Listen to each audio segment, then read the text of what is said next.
కాంగ్రెస్ వాళ్ళు పార్లమెంట్లో ఏది పడితే అది మాట్లాడిండ్రు.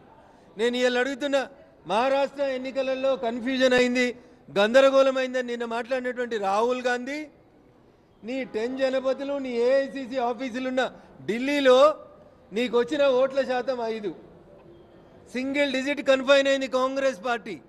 ఢిల్లీలో కాంగ్రెస్కి ఇవాళ వచ్చిన ఎన్నికల ఫలితాల్లో వచ్చిన ఓట్ల శాతం 5, వచ్చిన సీట్లు రేవంత్ రెడ్డి చెప్తాడు కదా, గాడిద గుడ్డు వచ్చింది. ఇలా ఢిల్లీలో కాంగ్రెస్కి వచ్చిన సీట్లు గాడిద గుడ్డు, వచ్చిన ఓట్లు 5%.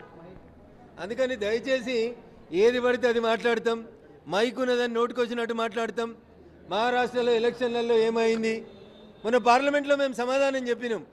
ఏ అసెంబ్లీలో ఎన్ని ఓట్లు పెరిగినాయి, ఓట్లు పెరిగిన చోట కాంగ్రెస్ ఎన్ని గెలిచింది, బీజేపీ ఎన్ని గెలిచింది అని చెప్పినాం. పార్లమెంట్ ఎన్నికలకి, అసెంబ్లీ ఎన్నికలకి, గ్రామ పంచాయతీ ఎన్నికలకి, రాహుల్ గాంధీ నీకు ఊర్లు తెలివై కదా, ఊర్లు కూడా తెలుసుకో. గ్రామ పంచాయతీ ఎన్నికలకి ఓట్లు పెరుగుతాయి. పార్లమెంట్ కంటే, అసెంబ్లీ కంటే సర్పంచ్ ఎలక్షన్లకు వచ్చేసరికి పట్టణంలో కొలువు చేస్తున్న ప్రతి ఓటర్ పోయి తన ఊర్లో ఓటేసుకోవాలనుకుంటాడు, తన సర్పంచ్ని తాను గెలిపించుకోవాలనుకుంటాడు. అందుకని ఉద్యోగం రీత్యా, చదువు రీత్యా, రకరకాల కారణాల చేత పట్టణాలకి మైగ్రేట్ అయినటువంటి ఓటర్లు రాష్ట్ర శాసనసభకి ఎన్నికలు జరిగినప్పుడు తిరిగి వెనక్కి పోతారు. నీకు అవగాహన లేదు, నీకు అర్థం కాదు, ఈ దేశ చరిత్ర అసలు తెలియదు, నీకు రామాయణం తెలియదు, భారతం తెలియదు, గరీబోడి కష్టం తెలియదు. కాబట్టి కాంగ్రెస్కి ఇలా ఢిల్లీలో గాడిద గుడ్లన్నీ సీట్లన్నీ వచ్చినాయి.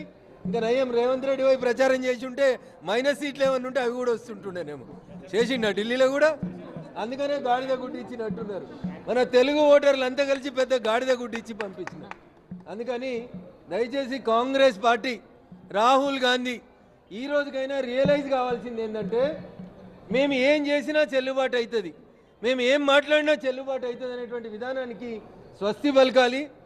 10% మైనార్టీలను తెచ్చి బీసీలో పెట్టేదాన్ని త్వరలోనే మేము దాన్ని ఒక రాష్ట్ర స్థాయి ఉద్యమంగా మలచబోతా ఉన్నాం. ఎట్టి పరిస్థితులలో భారతీయ జనతా పార్టీ కార్యకర్తలు, నాయకులు ఇది జరగకుండా చూస్తాం.